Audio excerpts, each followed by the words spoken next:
Right, going live. All right, I think we are live. We have some people waiting already, but I'll just give it one more second. And today I am joined by both Jake, you, and Felix from Felix and Friends.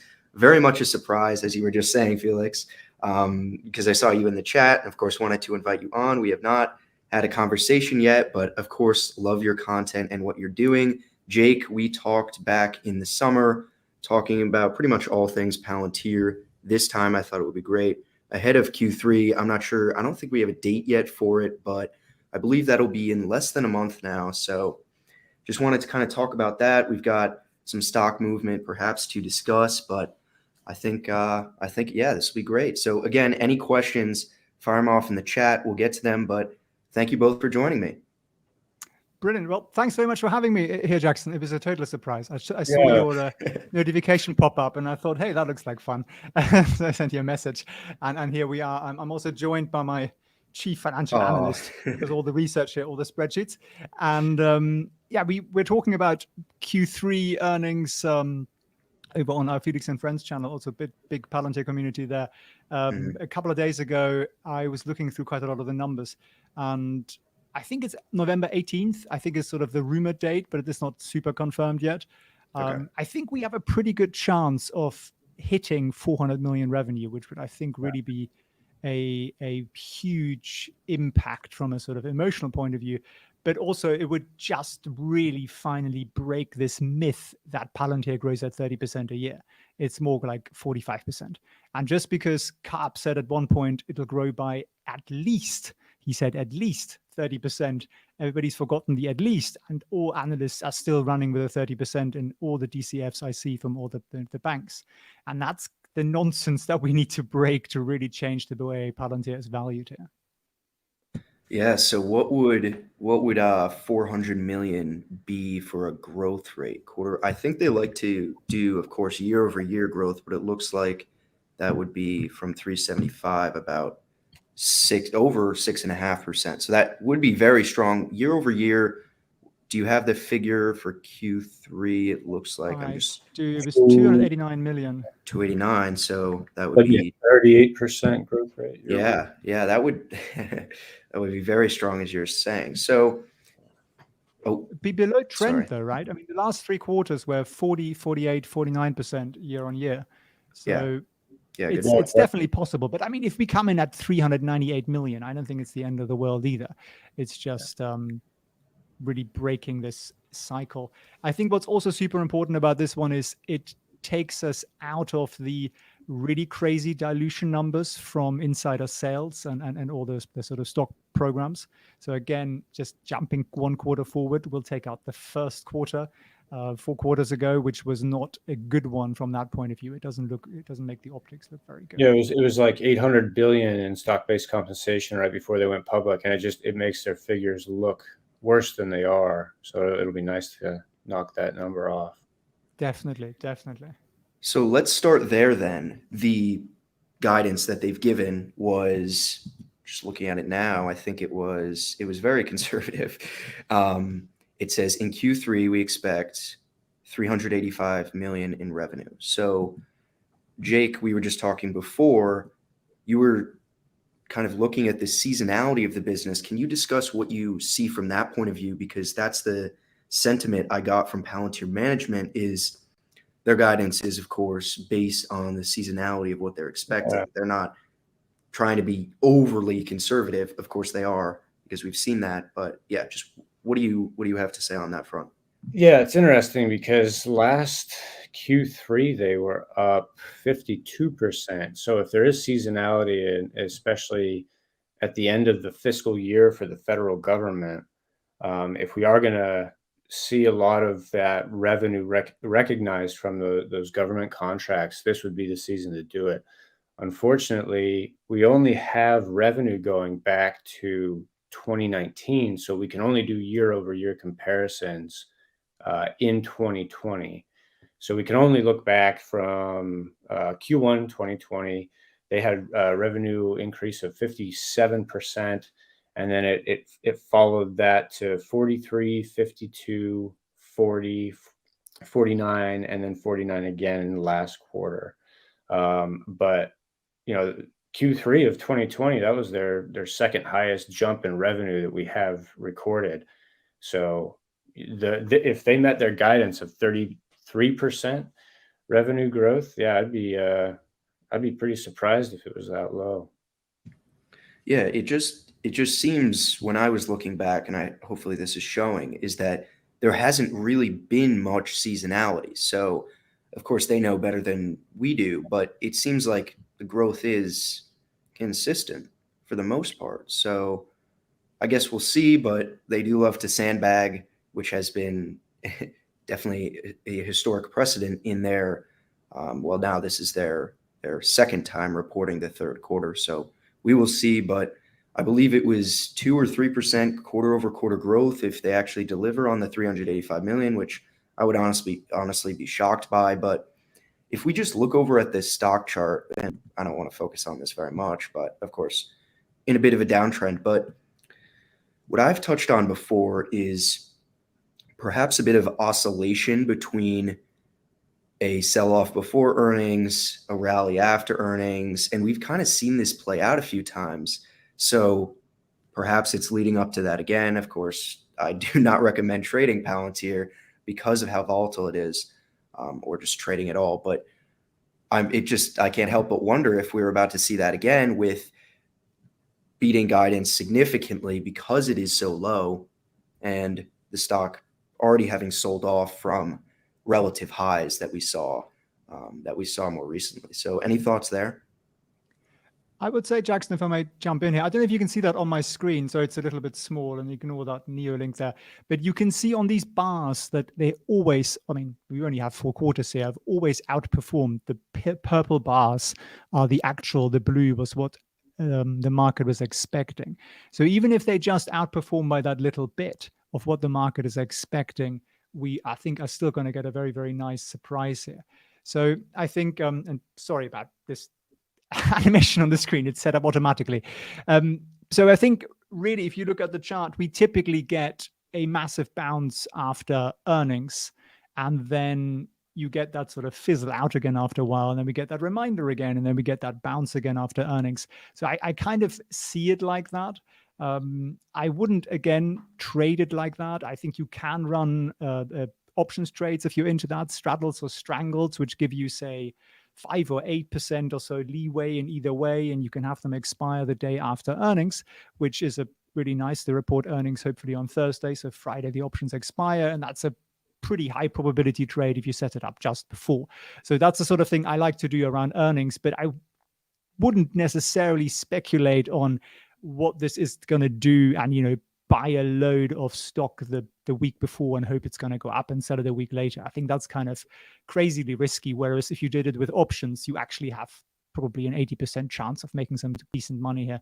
Plus you can do it 4 times a year, which is always nice. So I think we have a decent chance, I think, of getting a good news cycle going again. And I think that's a little bit the challenge with Palantir. We fight this sort of mass media, which is generally very anti-Palantir and talks about, ICE contracts and deporting people and all the horrible things that they're allegedly involved in, which, from my point of view, quite frankly, are political decisions. You sort of don't beat up the internet and turn it off because there's bad stuff on it. And it's a little bit like that here. So I think likely this is, in my view, going to give us another rally. Is that rally going to last forever? No. If you look at the chart, it keeps falling off again. And I'm not really quite sure why that happens. I think people just have a short memory, really, or they want to take profits. Maybe that's what it is too. Yeah, so I think Jake had prepared a spreadsheet, but before we get into that, which I'm very excited to see, we'll talk all about Q3 and the different lines, revenue, all of the such. But we just had another addition to the interview series with Alex Karp, which had some very interesting comments on his part. He's complained about his lawyers restricting him, obviously, because you cannot disclose certain information as a public company. But he came out, and the first thing he said, I saw you tweeted this, Jake. I had not seen your tweet, and then I tweeted the same thing because it's literally, he comes out and says something along the lines of, there's no reason this business shouldn't be 20 times larger. And I believe what was that in reference to? The $1 billion of trailing 12-month revenue? I think he was referring to revenue and the customers that they have. I think it was the last earnings call. Sean Sankar, he referenced that really their limitation is customer acquisition, and they have the product offering. So that's why they're building out their sales force to really capture those customers as quickly as possible. And I think that's what, I think maybe some people thought, it's the stock price that Karp is referring to, which of course will follow, but not necessarily a 20x, and definitely not right away. But I think he was talking about what they have to offer to their customers. Yeah, my view on the stock is just we saw that run up from 10 to now, I believe it closed at exactly 24. So if we take that from DPO to now, it's about a 147% gain I was just looking at. So the stock has run up, and I think some people forget that. But putting that aside, I mean, the valuation is something that they will need to grow into and keep growing with. But my feeling on the stock is that the business needs to prove itself. It needs to continue to grow. They need other avenues of growth. And to expect the stock to run up before any of that happens is perhaps overly wishful thinking. And really what you're betting on here is the company executing into the future. And the stock should not be worth significantly more today because there is no evidence of that being a reality. So that's why that's just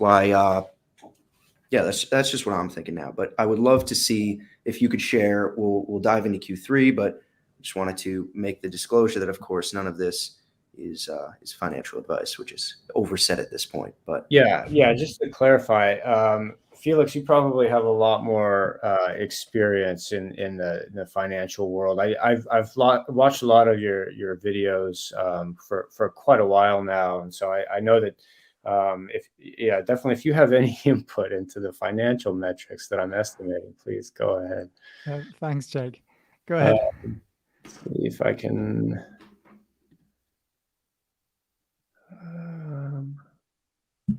Yeah, so for those of you unaware, Jake had actually done this last quarter to forecast and estimate any sort of growth adjustments, changes in all of the figures, and he had posted that on his YouTube channel, which I believe you can find through his Twitter or something. But just while he pulls it up, and I will try and make sure that I can actually select it. I'm sorry, Felix, I think I had selected myself accidentally before, so we couldn't really see the chart. But once Jake gets it, we will be good to go. And then if you don't mind, I can also put a link up if people want to download this spreadsheet I put up. Oh, sure. Yeah. That'd be awesome. Okay. So just felixfriends.org/carp. Not the fish, but the Alex Carp. So if you want to get your hands on a spreadsheet, income statements, cash flow statements, also analysts' forecasts, earnings records, lots of stuff in there. And also, I also put down the kind of options trades I do. So obviously, again, all for educational and entertainment, but and always make sure you check your own facts. So be smart about it. But I think it's a useful resource. I like to do these kind of spreadsheets for everything, and then everybody can look at the same thing. Because if you're looking at it on an iPhone or something, it's quite hard to watch spreadsheets properly. So it's nice if you can download them and watch them along. Of course, it's totally free. So Great.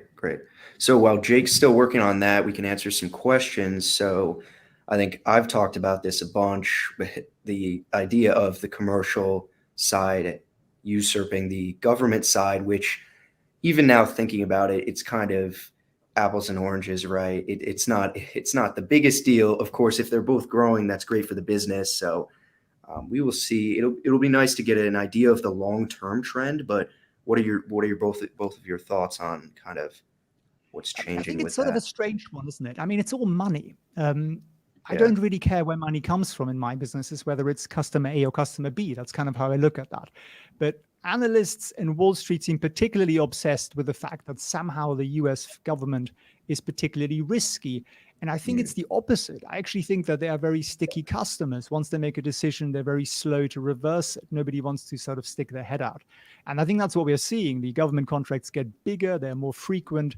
And part, I think, of what slowed the commercial growth is that Alex Karp hasn't been able to travel for much of the last 18 months. COVID restrictions and quarantines and these kind of things. And he was the single sales guy out there. He was just touring through Europe and everywhere and making those sales happen. And I think that's kind of slowed them down a bit. And then just a lot of companies going into, everyone's working remotely, no one's doing meetings and this sort of thing. So I think that's had a bit of an impact.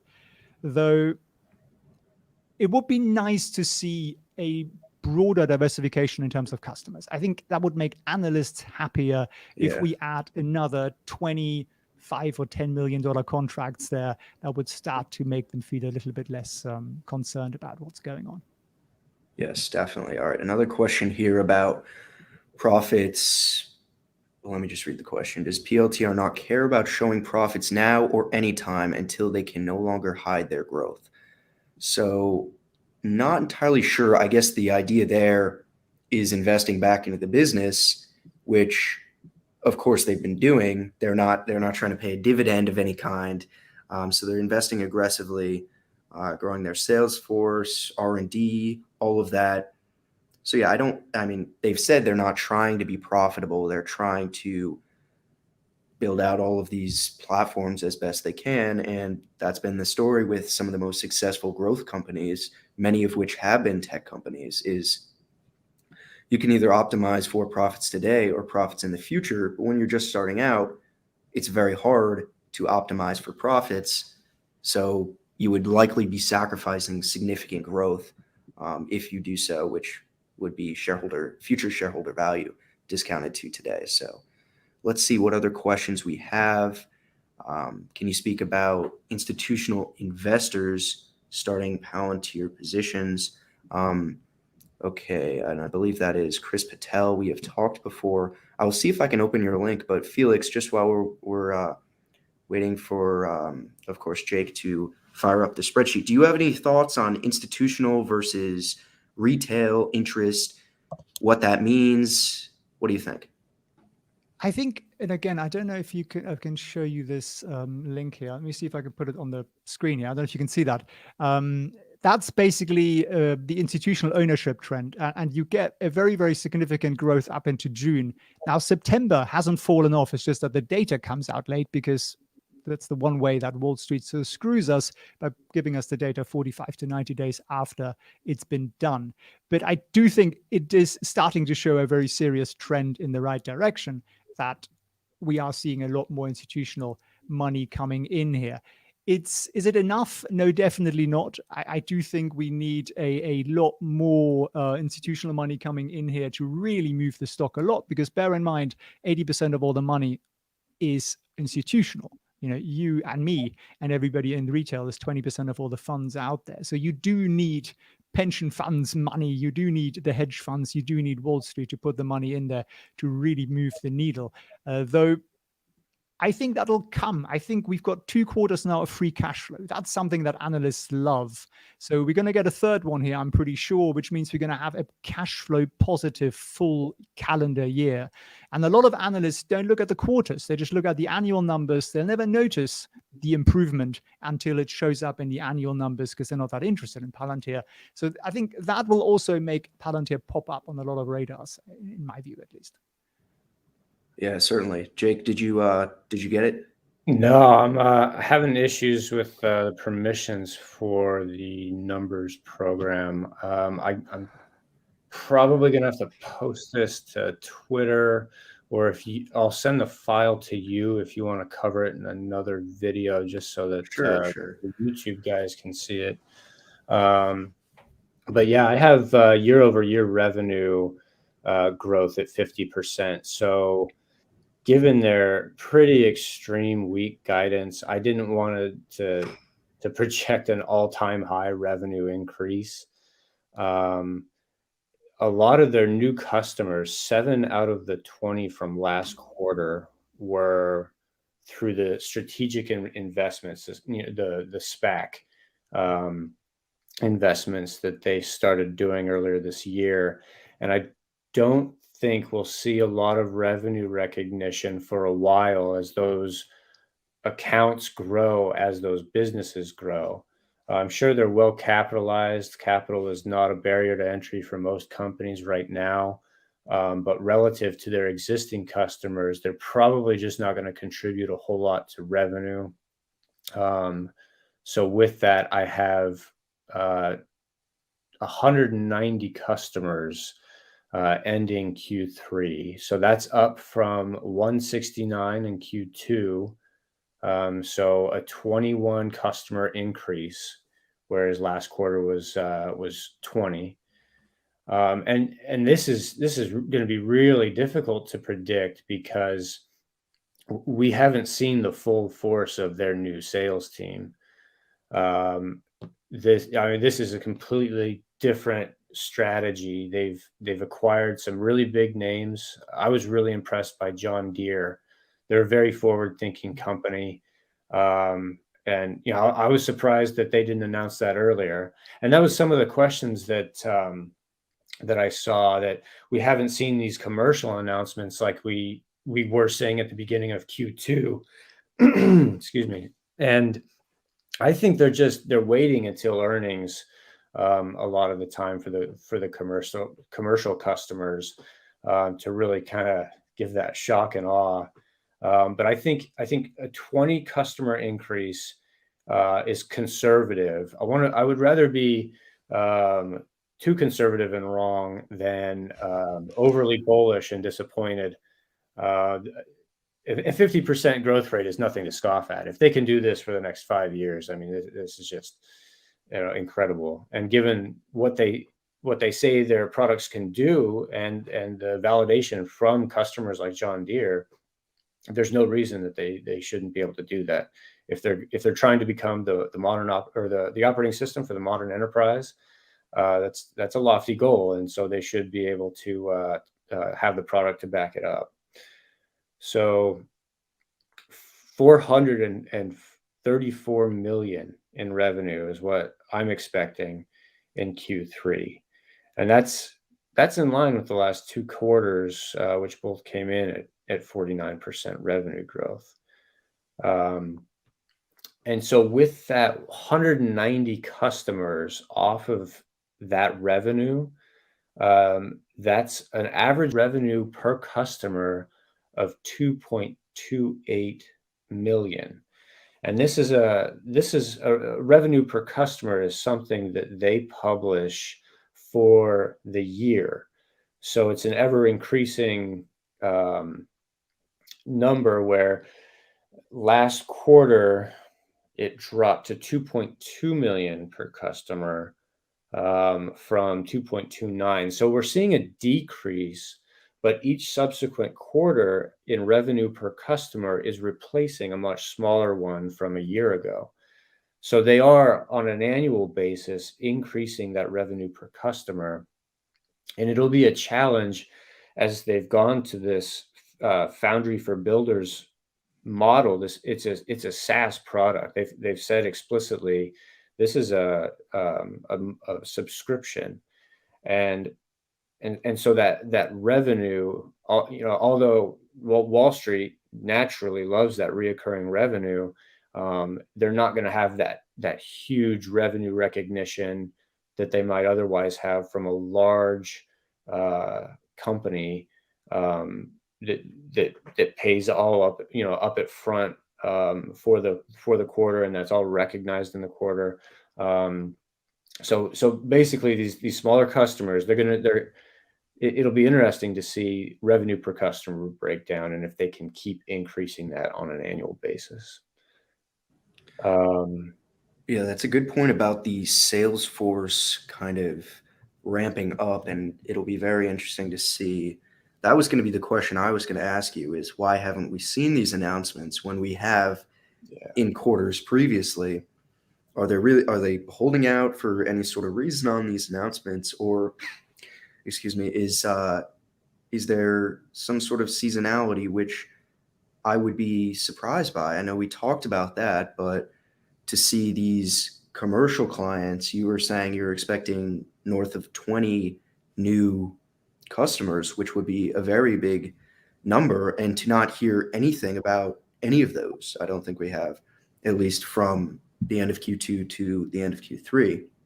Yeah, nothing outside of the Foundry for Builders program. So any large, maybe S&P 500 U.S. companies, they haven't said anything. But if I recall correctly, they only announced a few at the beginning of Q2, and then they came out with this bombshell that they had a deal with John Deere and a couple other pretty big names. So I think I think it's that shock and awe factor. I would be really disappointed if after building out the sales force, they had anything less than 20 new customers, because that's what they were able to achieve last quarter. Yeah.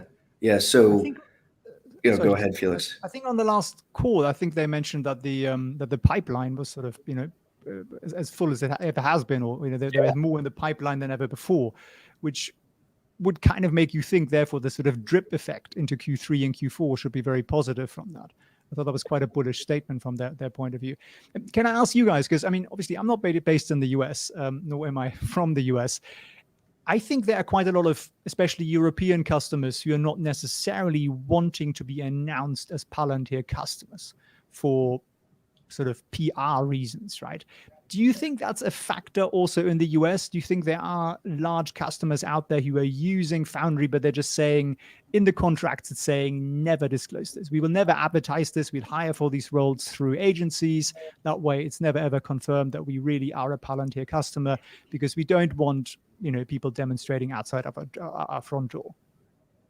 I'd agree. I'll just go first in saying that, of course, there's the whole media PR thing, but I think maybe even bigger than that is you don't want to necessarily signal to your competition that you're using this platform. And that's something that Palantir has said publicly before is perhaps a reason why not all of these contracts are public. But then there is the politics and everything. You don't want to get associated with that, which I think they're working very hard on to kind of clear the airways there. But what would you say, Jake?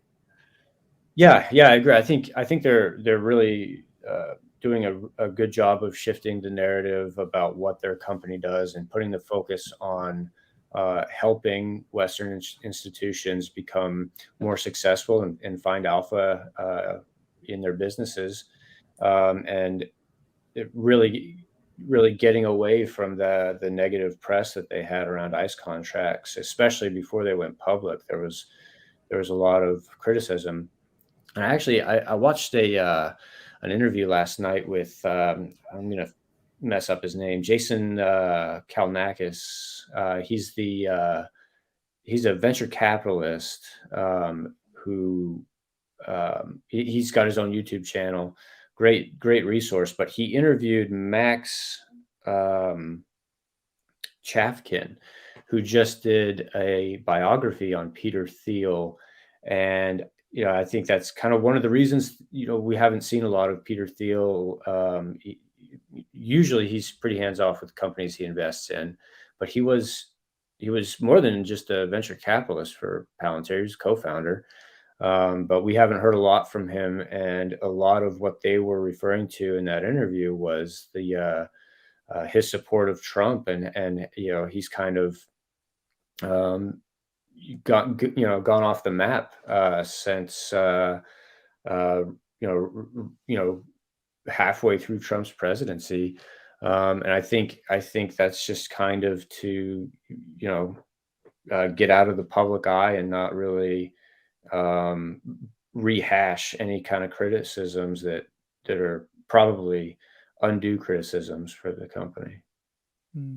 You want to be able to sell to 100% of the people, right? And if you pick one side or the other, inevitably you alienate the other half. So I think getting out of the politics there is probably a smart move. Yeah. Back on the idea of or all the contracts or how many new clients, I think Foundry for Builders might artificially inflate that number because when we think of contracts or customers, we're thinking $1 million deals, right? But I think the more they onboard these alumni companies, I think the higher that number will get. So Jake, what do you think when you were adding that, the clients, the customers, the new ones you're expecting for Q3, do you anticipate that to be higher as a result of Foundry for Builders? Yeah. They announced on, I got some notes here, on the 20th of July, they announced the first cohort for Foundry for Builders, and there were 5 of those.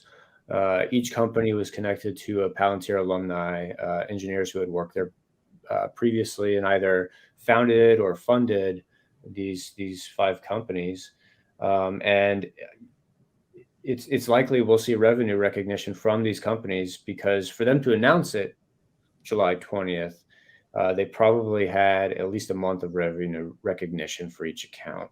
Yeah. And they did change their definition of customer.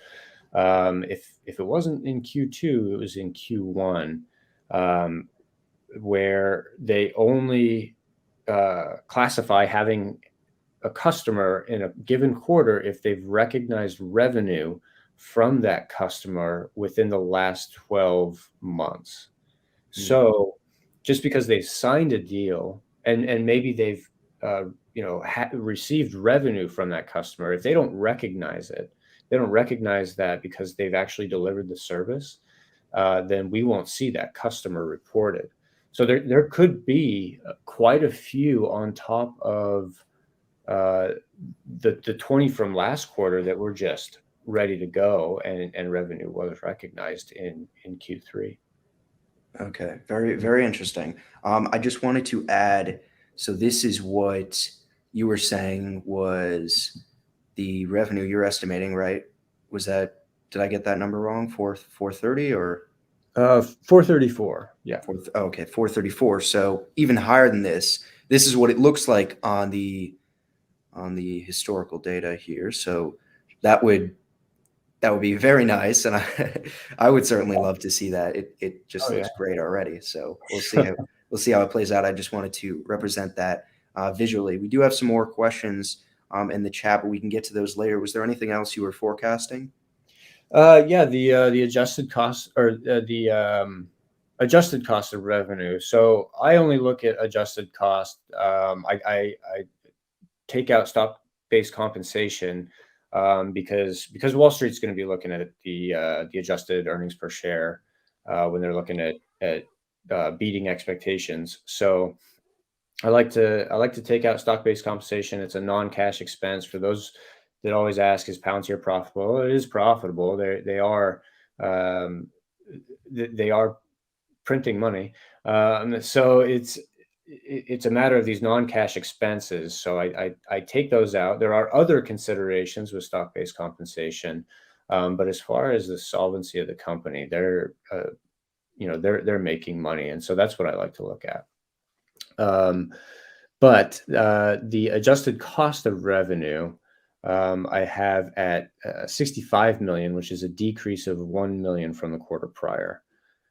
And so that's cost of goods sold. How much did it take to deliver the services for their product? So 65 million, which would give an adjusted gross profit of 368 million. And I have that lower than the quarter prior because I think they're really focusing on these lean companies where the onboarding is becoming much quicker and efficient, and there's less sales pitches. They're leaner companies, so I just don't think we'll continue to see quite the increase in the cost of revenue that we have. So Jake, so you basically think that the increase in Salesforce is sort of priced in with, because I think last quarter cost of revenue was something like 90 million or something, right? From quite a big jump. The cost of revenue was much higher because they report cost of revenue, but then they give the reconciliation with how much stock-based compensation went into cost of revenue. So Okay. so all those engineers getting stock options, that number is reported in there. So what I do is I go in and just deduct it from the cost of revenue to see what they're actually paying for those customers. Okay. And just a note on the stock-based compensation, I think we've seen now Elon Musk of Tesla has come out and said his Q1 or Q2 2022 options are coming up. And so I think my point being there's going to be a lot more mainstream understanding of this idea of stock-based compensation, having to sell stock ahead of options expiring. So I think that's a good thing for understanding of Palantir, because sure, you could research it and understand, but I think individual investors still don't entirely get it. And with Elon Musk's $10 billion tax bill, I think that's going to be all over the media when it finally happens, and maybe CARP will finally get a break for all of that, but that's unrelated. Another thing I wanted to touch on is, of course, we had the purchase of gold that was released or announced in the Q2 report. So I'm just wondering, do you think there will be any change to that? Do you think they will have bought Bitcoin by this time? Someone was asking me, there was a purchase of $1.6 billion of Bitcoin a few days ago. Could that be Palantir? I said that would be kind of crazy if it was that much. But yeah, any thoughts, both of you, on alternate investments? They have so much cash, increasing gold, buying Bitcoin, any crypto? Like, what are you thinking? I personally think they are a company, obviously, that look at a lot of things that most people don't consider day to day, right? Just like not just the lights going out, but just everything going out, and what would those disruptions do? So in that sense, the buying physical gold does sort of tie into that, because say the banking system fails, which actually isn't that hard to do. It would just be the transfer system falling apart, which is actually a real risk. So that would mean nobody could pay for anything anymore. So what could you do if you have 50 million in gold? Well, you could issue IOUs on the physical gold you've got, right?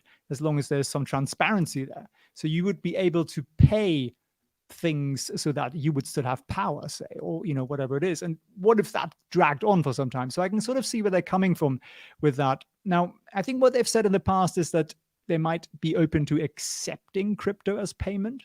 The only thing with holding it as payment is the extreme volatility. So when you have a balance sheet as big as Tesla, $1 billion up or down is sort of neither here nor there. But this is a software company without assets, without factories, without inventory. So it would really affect their earnings. If they bought Bitcoin at 60,000, it goes to 30,000 or at 120, and who knows? It's possible within a month, right? So I think that's why I don't really see them holding massive amounts of crypto. I think maybe they'll hold a little bit if it does come in as customer payments. But again, I don't know if they have customers that wish to pay in that way. So I personally think they might do some more preparation sort of for the doomsday type scenario into which things like gold fit in better, I think. Yeah, and I'd like to see any kind of crypto allocation to come with some serious product development, not just to have it on their balance sheet or not just to accept it as payment, but to some kind of a blockchain service that allows them to maybe facilitate communications and contracts between customers, because they do have those different organizations through the likes of Skywise communicating, collaborating, and maybe they don't have to spend as much on lawyer fees if they between them can build in some kind of a node network that validates that, okay, this payment was received and we've met the terms of the agreement of our contract, and the goods are on their way. Maybe there's something much more than just, oh, we accept this as payment. but to instead, run a Bitcoin node or use Ethereum in a more practical application, like you would see from a blockchain company. And that would just be kind of like a supplemental service that a lot of people are looking at doing, and they sell themselves as an end-to-end solution for software solutions. So that's what I would be really interested in seeing. Yeah, I really like that idea because that's why I'm so interested in Palantir. It's not necessarily what they're doing today, although that does have significant growth into the future for just Gotham and Foundry, which have already existed for many years now. But any product development, as you were just saying, Jake, I'm trying to find. Oh, yeah, here we go. Chris was asking, and this is kind of unrelated, but playing into that question, what do you think about what Karp had said about new products coming? Now, I haven't said this before, and I'm not just saying this because of this comment, but I have a feeling, and it's probably low probability, of course, that there will be an announcement of one new product through this earnings, probably press release, and then they'll talk about it on the earnings call. But I don't know, because we are kind of in the dark on what this is. Not sure Karp was supposed to say it, but he loves to talk about this kind of stuff. And so I'd love to hear both of your thoughts on new products, what they could be, but also what that means for the business, any significant impact now, or if these really are future developments to take into consideration. It was kind of an odd place for him to say it, right? In a German interview at a Deutsche Telekom conference. It was sort of a really strange place to do it. Yeah. And with that horrible audio that we had to suffer through. But I mean, it kind of was really the one big key takeaway, and it didn't get covered all that much, strangely enough, because I think nobody really watched that conference interview. I suppose, what have they really got up their sleeves, and how do you define a product? I mean, Karp always says Foundry is 400 products. So it could mean many things, right? It could mean simply that we're making the whole thing available as a sort of software as a service, and you can plug and play however you like. That could be a product, but it could be somehow networking into the existing thing, or they could have reinvented something that is absolutely incredible. It could be a Skywise for the automobile industry, or there are many things you could think of that they could do. But I think in reality, we have absolutely no idea whatsoever. But the exciting thing is, if it really is a sort of Foundry type product, it would show us growth far beyond what the market is expecting. Because the market looks at Palantir and they look at Gotham, Foundry, and they say 30% growth a year, done. Now, we might disagree with that and say it's going to grow 45 or 50% year on year. But what if there was another Foundry, not just one, but three more? Then suddenly all revenue models, all discounted cash flow models go completely out of the window. It's like a car company suddenly launching another 3 vehicles, right? That usually substantially increases growth. It's the easiest way to grow. So if they're smart, which they really are, they are going to drip us these. I totally agree with you there, Jackson. They are going to drip feed us these to keep us excited. So I think that's kind of my take on that. I'm with you essentially.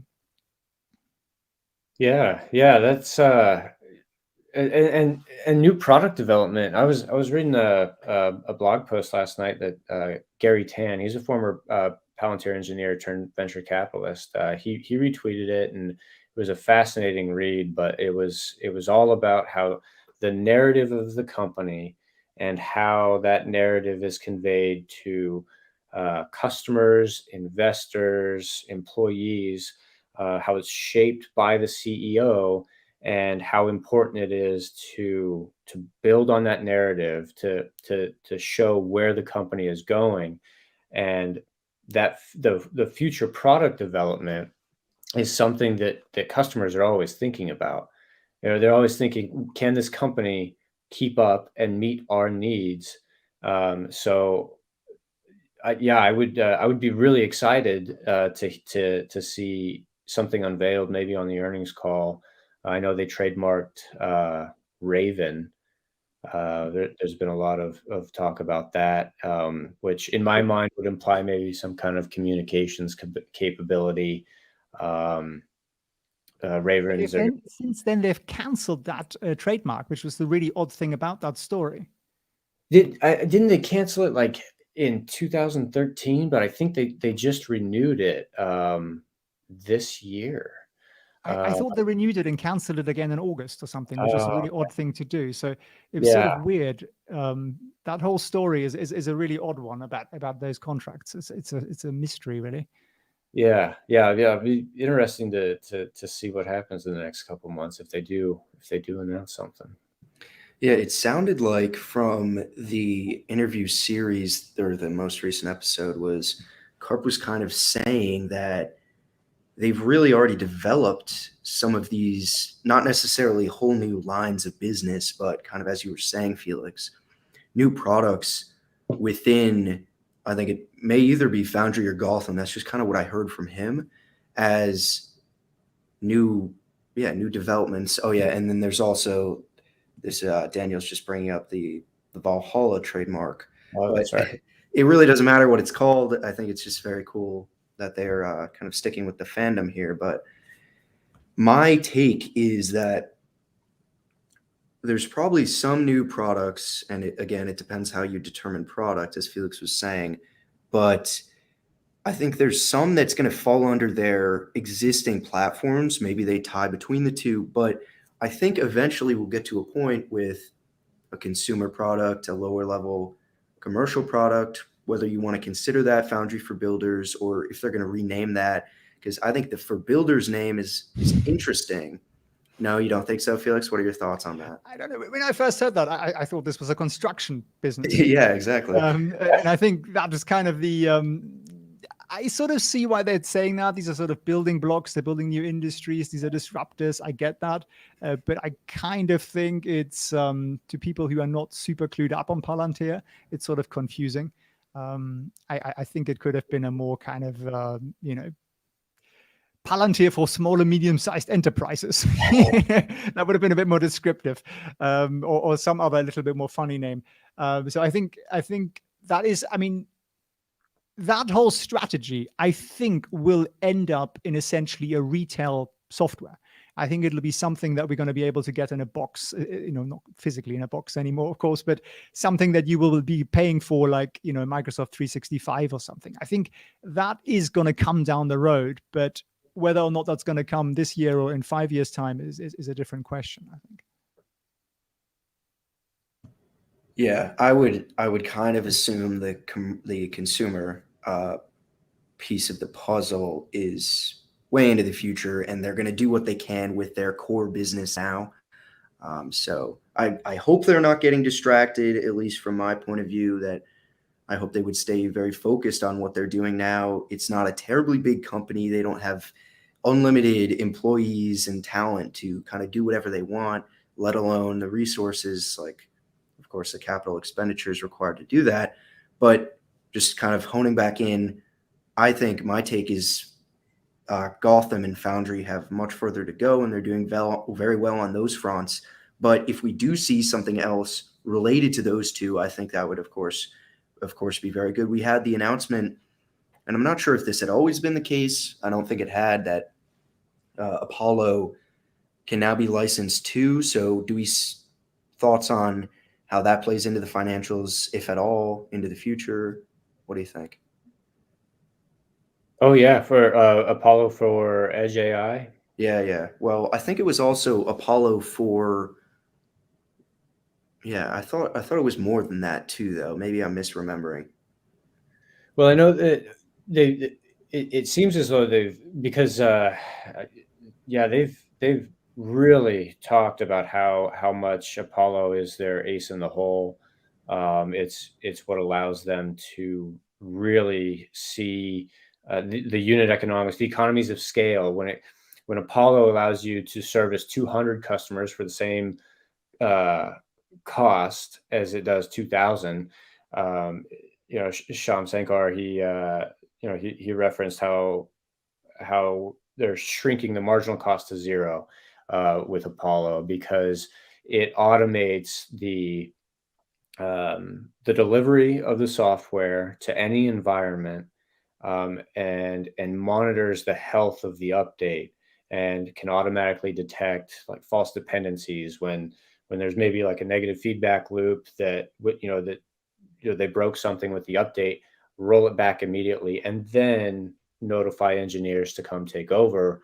Where, from what I understand, a more typical approach is to do a lot more in-house testing to validate software before it's pushed broader. Now, granted, they do roll out software updates internally before their customers, but still having Apollo do the heavy lifting, that allows them to deploy Foundry. So now they've implemented that same capability from Apollo to deploy any software anywhere, because it has that capability. If a customer is having trouble deploying their cloud-based software to a customer that's on-prem using their own servers, Apollo can facilitate that deployment. Or the same with an edge AI product, a satellite in space. A really good example of edge AI is like your Google Home. When you say, the magic word, I don't want to say it for anybody watching, but that algorithm is on the device, and updates to improve that algorithm are pushed to it. There's the AI capabilities are only limited by the hardware, the RAM, the CPU, the processing power of that edge device. But it can be difficult for many companies to control and deploy assets for their customers if they don't have that capability at an affordable cost to them to actually deploy that software. And so that's what Apollo is really facilitating. That's a huge capability, especially because the marginal cost of Palantir is nearing zero. So that should really drive up operating margins, right? So there was a blog article on from Palantir out last week or so. I don't know if you read that, about how they're using AI to implement and actually deploy the software to new customers. So rather than having people do it, the AI is doing it, which just sounds pretty incredible, because most of the criticism we saw earlier in the year was all about the high costs of signing up new customers, and it's expensive. You got to send somebody on site for months and all this stuff. Yeah. So if that's being done, at least a lot of it being done, and eventually perhaps all of it being done by AI, then again, that's pretty much zero cost, right, to deploy. Yeah, and it shortens the onboarding time to, like they were saying, days instead of weeks and months. Yeah. So that's kind of it's kind of incredible that was a huge problem in the first quarter of this year. And now we are like in Q3, and they're like, it's done. We do it in days. Took us months before. Now we're doing it in days. So 2 more quarters, and it'll just be like, 2 minutes installed, right? I mean, it is quite incredible what they're pulling off there in terms of tech. Yeah, definitely. Yeah. So back to kind of and I'm sure they'll discuss anything new with Apollo, but thank you for that, both of you. Back to kind of what we need them to answer. So whether this is say questions or just hoping that management actually discusses this, we have, of course, the shelf offering, which is very much a question mark at this point, what the use is for, unless either of you have had some sort of revelation there. It seems like it's not, as the gold investment is, to defend against a black swan event. And now I think many people mistook a black swan event for something that is imminent, where a black swan event is inherently something that cannot be predicted. So anyway, that's just, I think people were like, oh, Palantir's predicting some sort of market crash. So with the shelf offering, on the other hand, because it is mainly stock issuance, right? But there are also warrants too. I think you wouldn't want to, when your stock is falling because of this market crash, issue shares, because that only dilutes even more. We have the whole dilution argument. But this shelf offering really seems like it's not for any sort of market correction, crash, or depression or anything. I don't think they're predicting anything like that. It seems like, though, it's a 3-year option to raise money, pretty much. So what are both of your thoughts on what this could be used for, and if they will address this right away, or if we should try and push it on them through a say question, perhaps? Yeah, I definitely think it should definitely be the top say question. What are you doing? And the really it's driven uh, by a couple things. So if the urgency to raise capital is life or death, you can't wait for the stock price to increase, and that would be a very a bearish scenario. We need this to survive. I was looking at their 10Q from last quarter, and I found some leasing obligations with third-party cloud hosting. So they're using third-party cloud companies, and they have these obligations that go quite out into the future.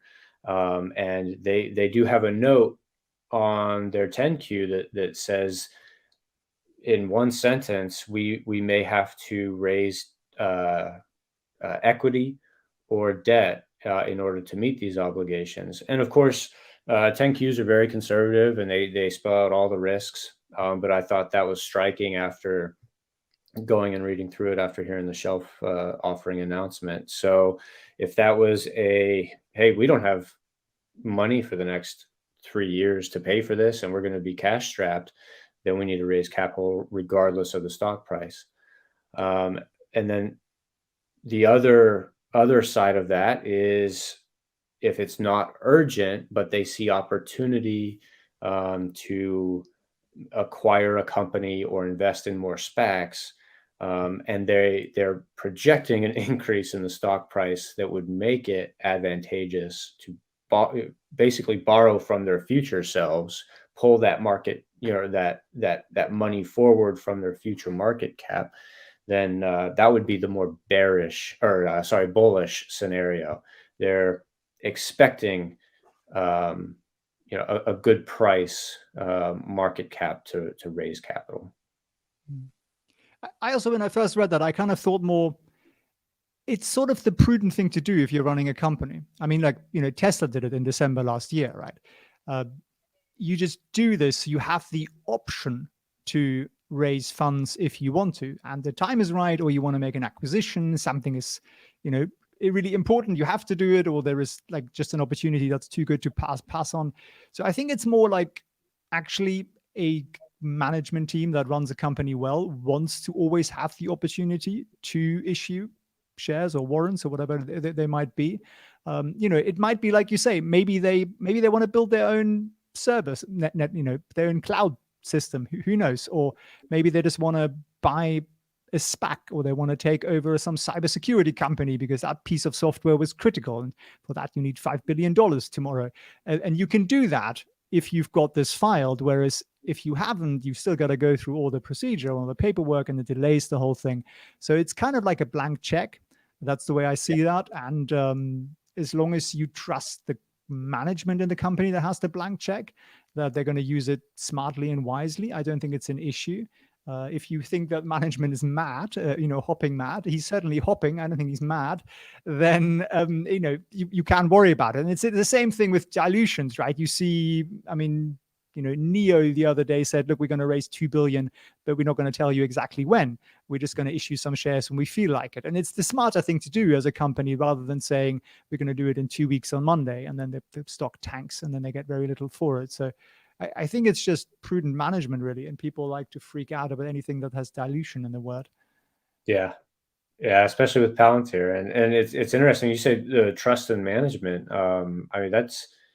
That's crucial to look at what management's been able to accomplish so far, and they've eliminated the debt from their balance sheet, and they've made some pretty bold investments in SPAC companies. They've been innovative in so many ways, and they make this announcement, and people kind of freak out because they're worried about dilution. And it's if you don't trust the judgment of management, maybe you should rethink your investment. Yeah.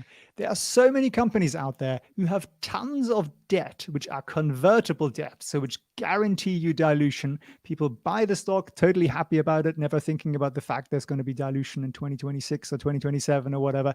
And they're like, yeah, it's just a bit of debt. Who cares? Whereas Palantir, debt-free, free cash flow, and they do something like this, they might never use this. They might literally never use it, or they might if there is a reason for it. So I think it's not quite the freak out that people look for, but I don't know what it is about Palantir. People seem to get very emotional about whatever management gets up to. Yeah. So it's just from a first principles perspective, it's all about if the growth rate, right, of earnings is able to surpass the incremental dilution, which it goes back to trust, as you were just both saying. But oh shoot, I had another point that I forgot. But tons of questions in here. Oh yeah, I wanted to ask.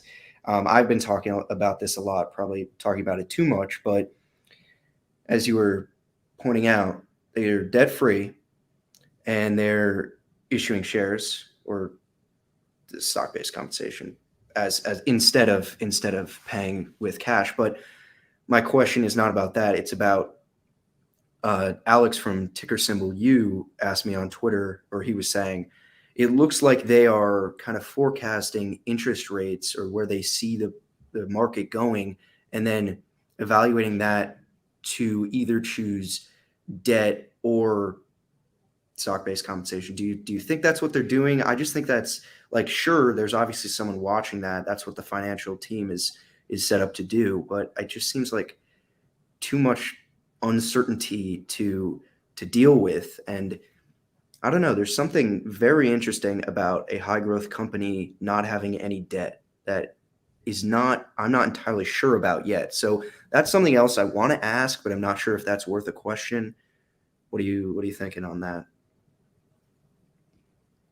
I kind of think it's actually very unusual. I think it shows to me that these guys are quite conservative because there are Chinese stocks issuing debt at 0% interest effectively.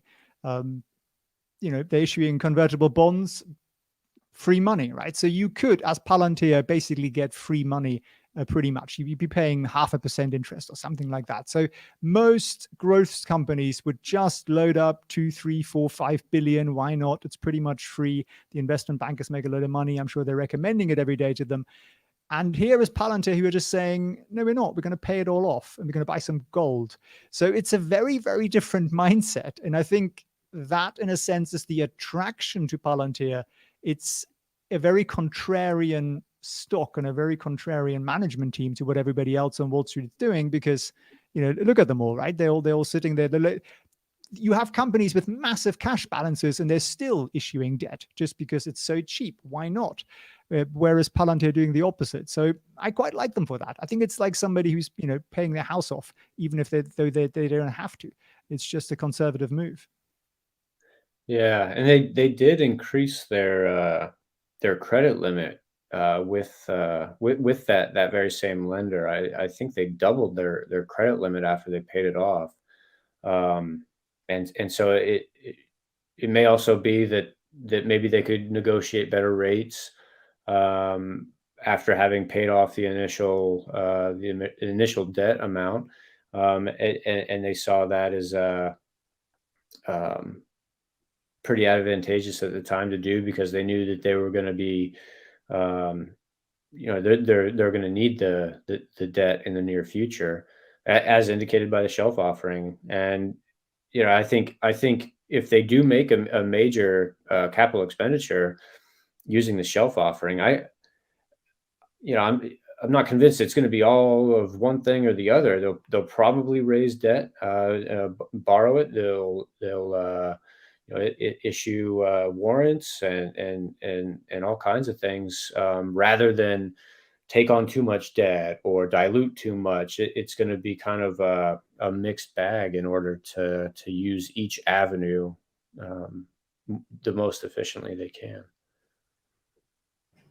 Yeah, it'll be definitely interesting to see play out. I think since there's so much uncertainty, that's fairly unsettling. I can't imagine these are bad things, unforeseen. They have to pay off some enormous sum for some unknown reason. Of course, this would all be investment in the future of the company, which would be a great thing, which is what everyone should be so excited about. But without kind of seeing that, without knowing precisely what they're targeting here, or at least hearing that we're just using this shelf offering if within the next 3 years we see an opportunity and we want to take it.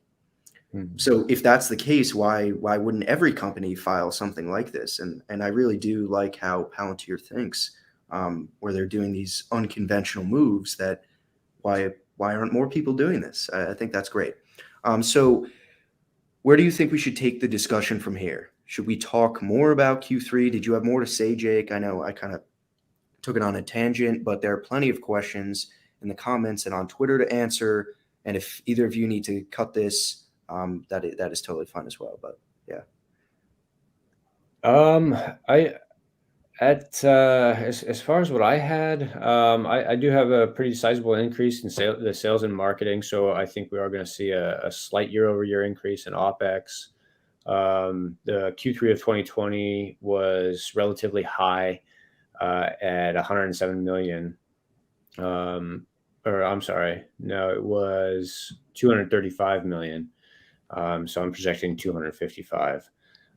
So it'll increase from what I'm looking at, but not as big as the increase in last quarter.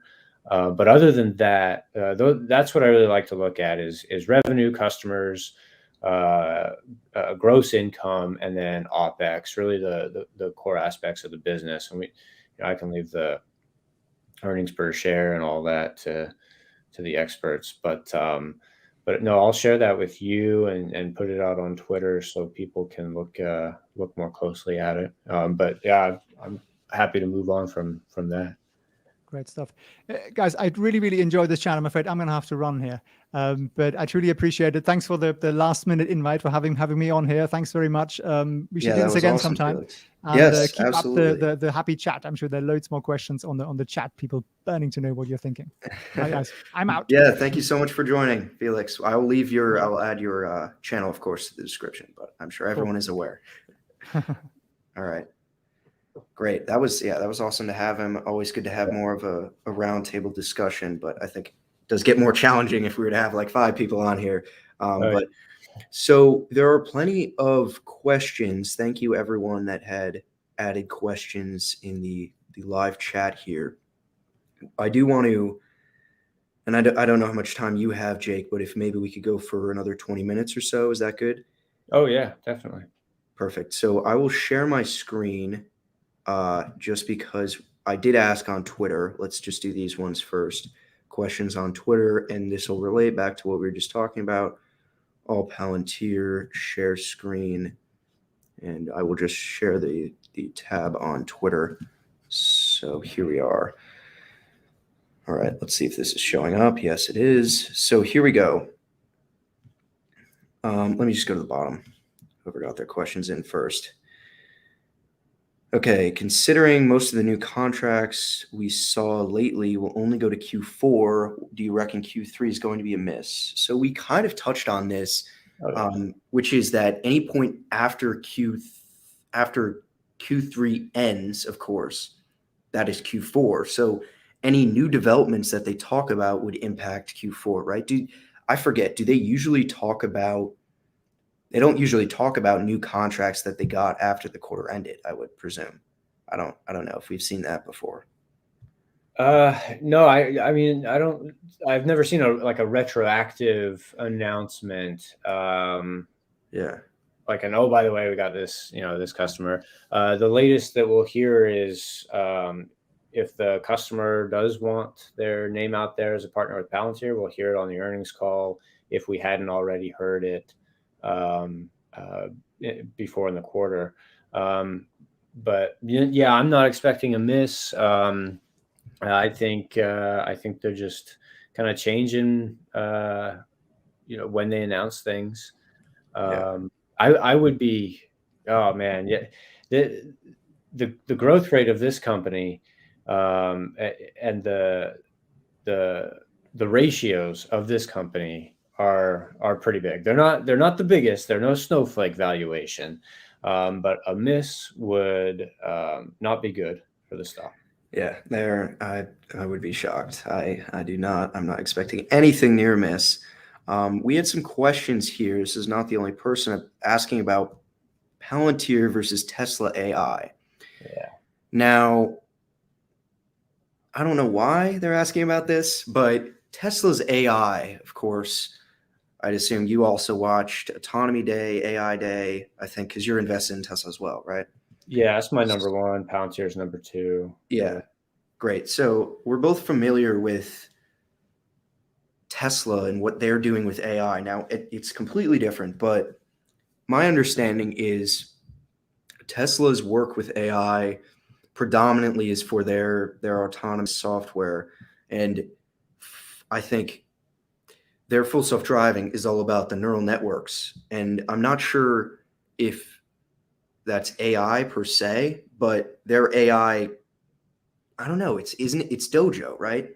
I of course don't have a technical background on this, but I think it's for the neural network training for their okay. Yeah. Heavily based on I think it was ImageNet in 2012, the competition that was different using it wasn't initially using neural nets to differentiate between images, but a group came in and blew the competition out of the water using this different method. And since 2012, this has taken off in the AI industry, and it went from many years from being this, it'll never work, but now it's revolutionary. It turns out the more computing power you throw at it, the better it gets. So it scales. So far, no diminishing returns on that. But AI is a very broad category that includes machine learning and kind of more neural net training and things like that. But we don't have general AI. As far as I know, no one's close to developing general AI. And I think that's the misconception when people just hear the word AI. It's thrown around a lot. Does this company's AI compete with that company's? If it's pursuing the same narrow application, then yes. So if I have a demand forecasting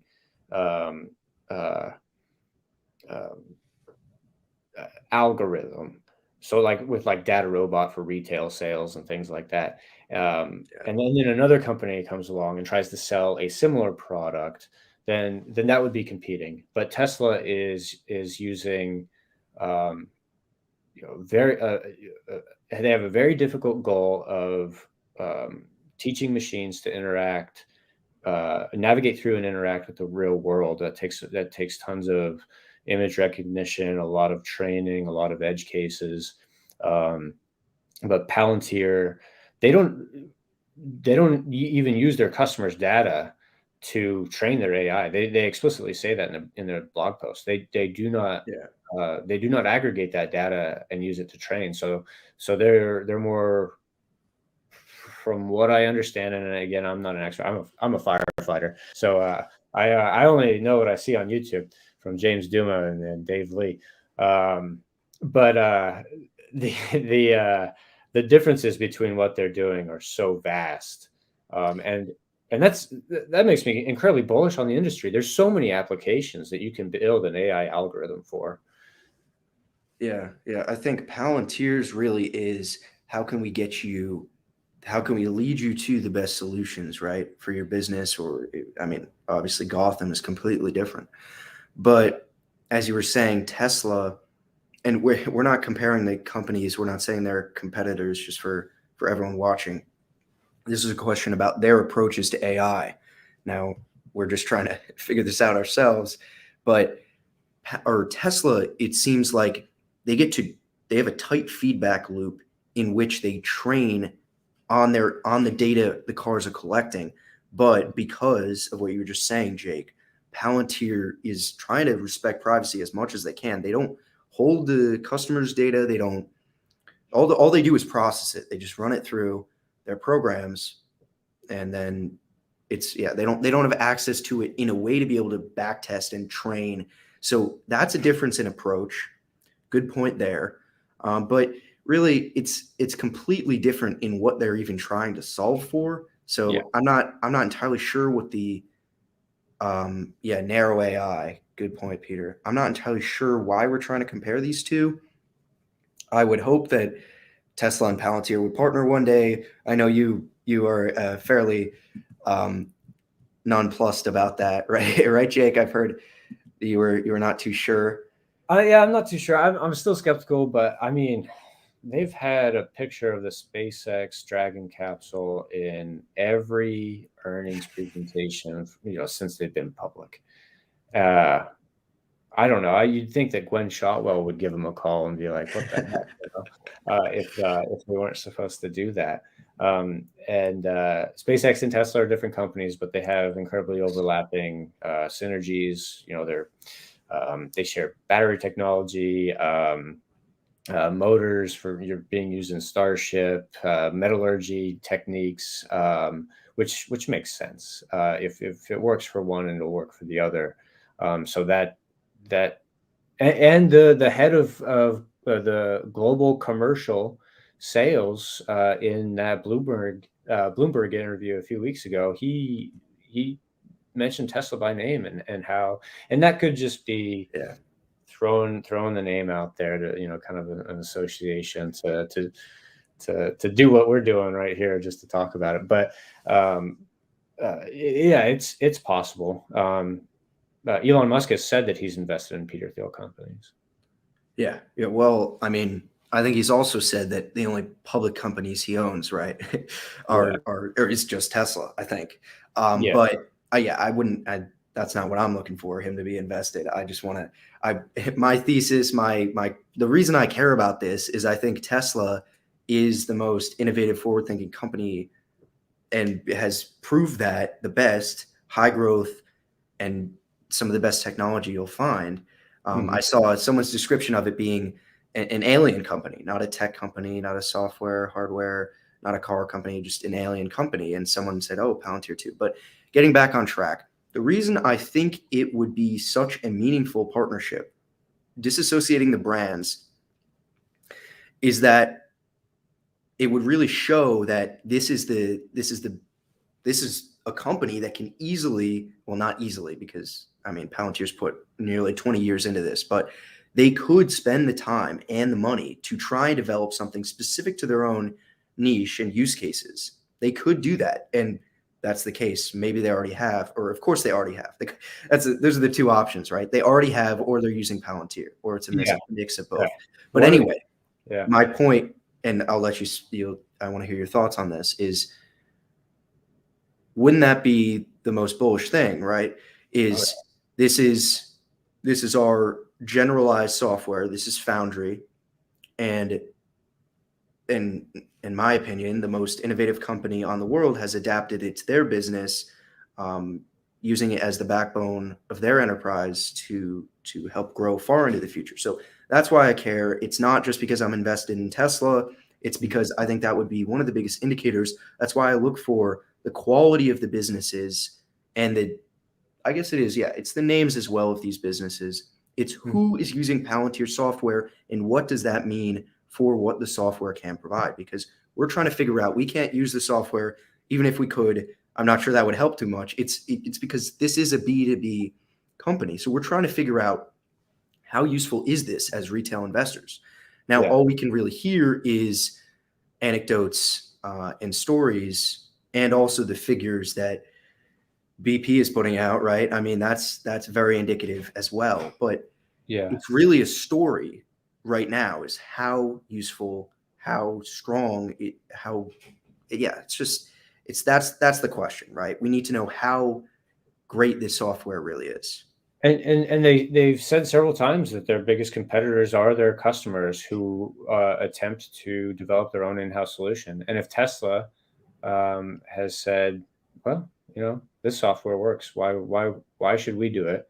If that was the case, then no, like who has better software engineers, trying to work at their company? So that would be a huge validation for the product. Yeah. I agree. Exactly. All right, let's see if we can get maybe 10 more minutes here of questions. This was Bruce who actually said he would be interested in coming on the channel. Big Tesla bull. Yeah. He's getting into Palantir. I'm not sure when he initiated a position, but I believe he has at this point. He submitted 3 questions. He wants us to talk about the TAM for Palantir, scope, business sectors, dollar amount, TAMs like smartphones. So that's interesting. We've had the TAM for Palantir came out in the S1, right? It was $120 billion, I think. Am I recalling that correctly? Yeah, it was like 120, 160, something like that. Yeah. Yes. Between 1 and 200 billion. Yeah. So this ties back to what we were saying earlier about all of these other avenues for growth opening up. If we have some of the best software engineers, doesn't matter if we have the singular best software engineers, we need a very capable team that will be able to open up these avenues for growth into the future when we have the resources to make that happen. So the TAM, I think, is irrelevant in this case. As much as I love to point to it, it's the current business today. I'm not even sure they were thinking about Foundry for Builders when including that, but that unlocks it even further. So 120 is the figure they shared, and I would say refer to our comments earlier in the chat for scope and the other business sectors. I'm not necessarily sure saying AI is all that they do. I think AI, it's kind of, as you were saying, Jake, really depends on how you interpret it. But that's just my thoughts. Dollar amount, I don't know. The company is growing so rapidly in low to mid single or double digit percentages year over year that I don't know. Do you have an end game, end goal for the TAM, or do you have anything? Because he was asking about smartphones. I'm not sure what the TAM is there. I'm sure it's enormous though. Yeah, I think you might have said smartphones because it's a pretty common item that people can kind of quantify and relate to. And I don't know the TAM for smartphones, but I have looked at figures that project the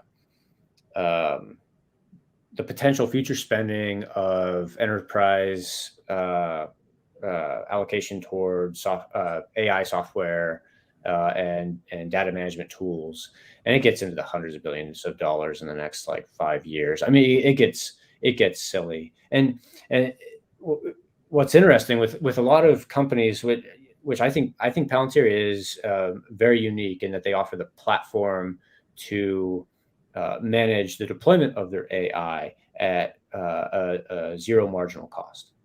And that's why, people always say, well, what about this company or that company, like C3 AI or, Databricks, and they're, great companies. It's a big TAM.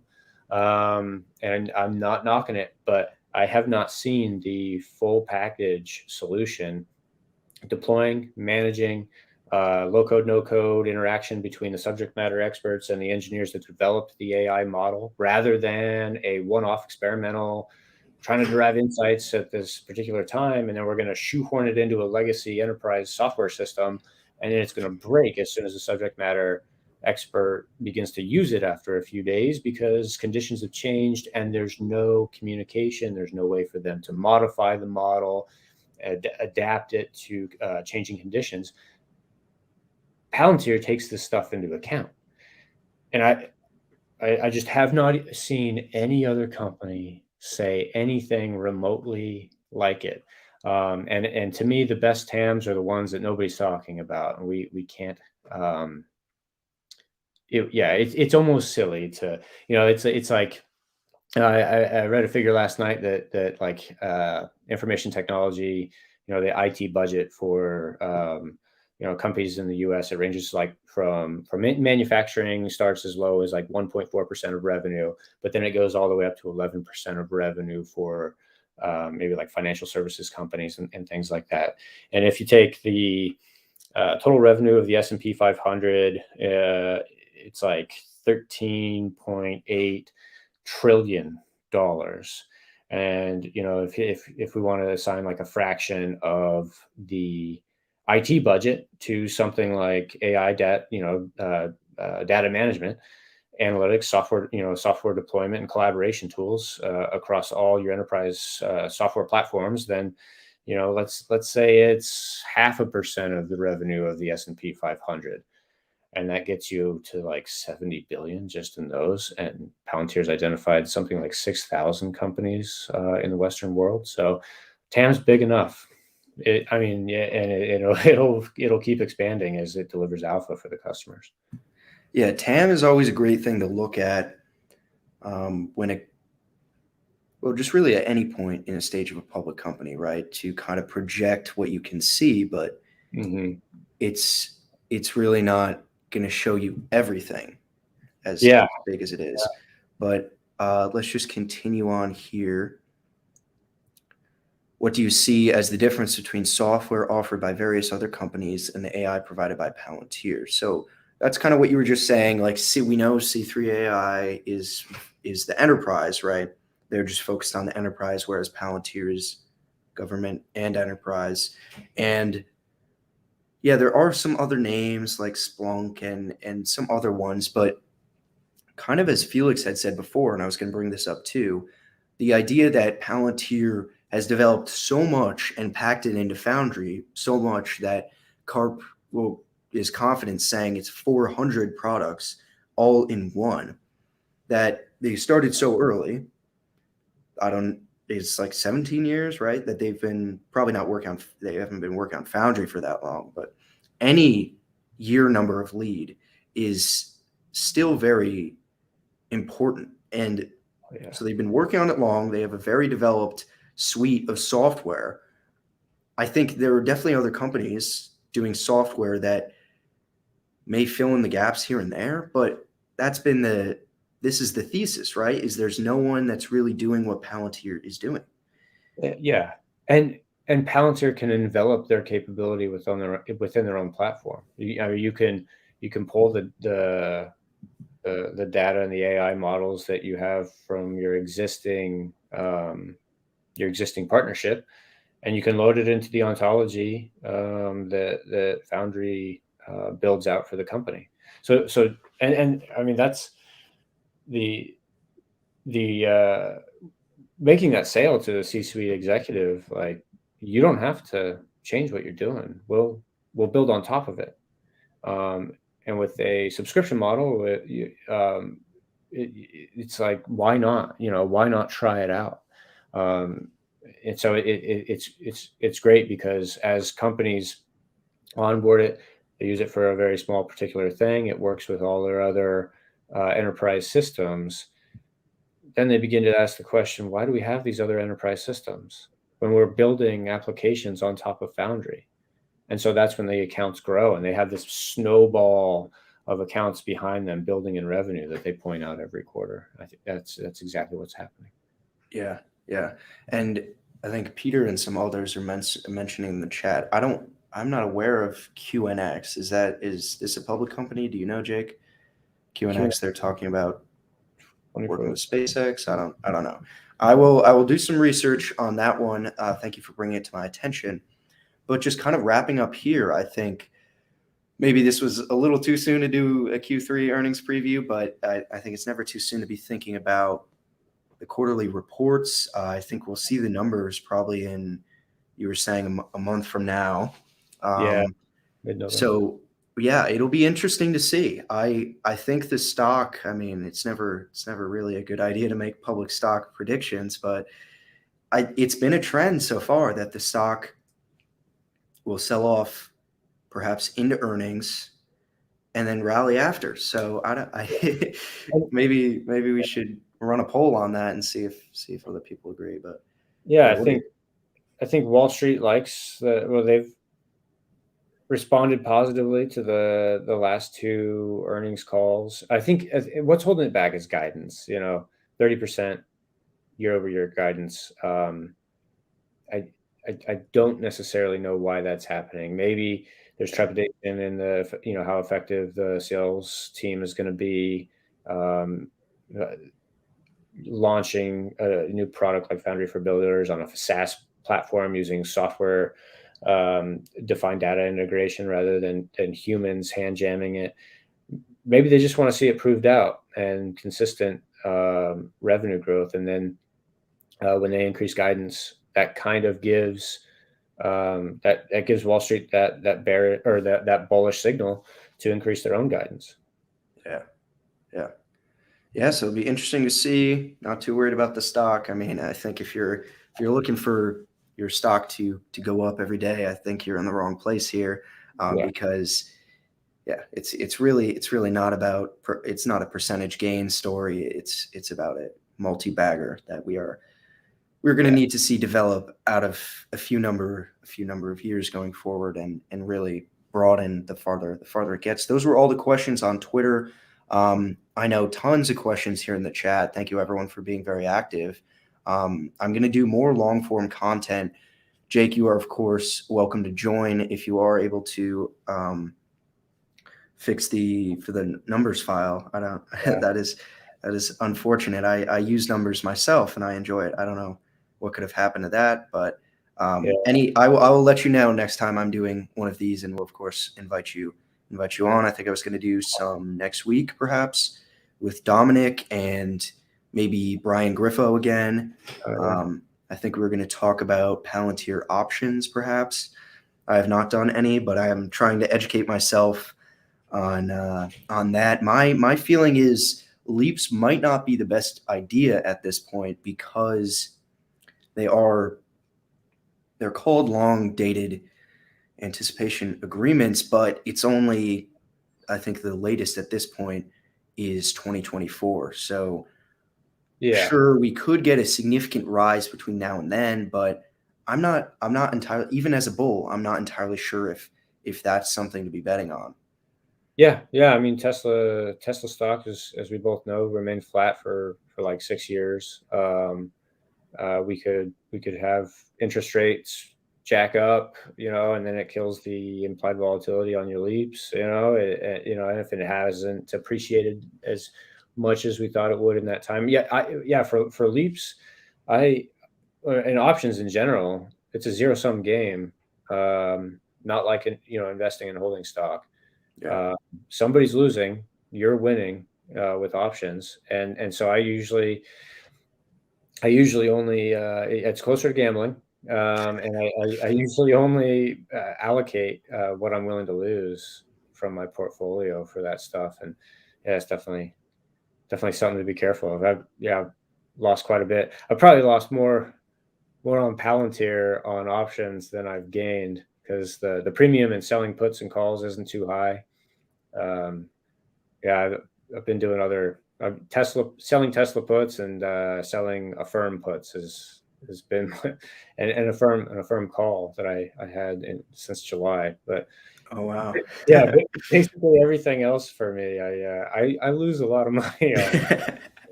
Hey, it's all a learning experience, right? Yeah. Oh no, that's great. Well, thank you so much, Jake. This was awesome. Yeah. We're over an hour and a half now. I think that was another very good discussion. So thanks for having me.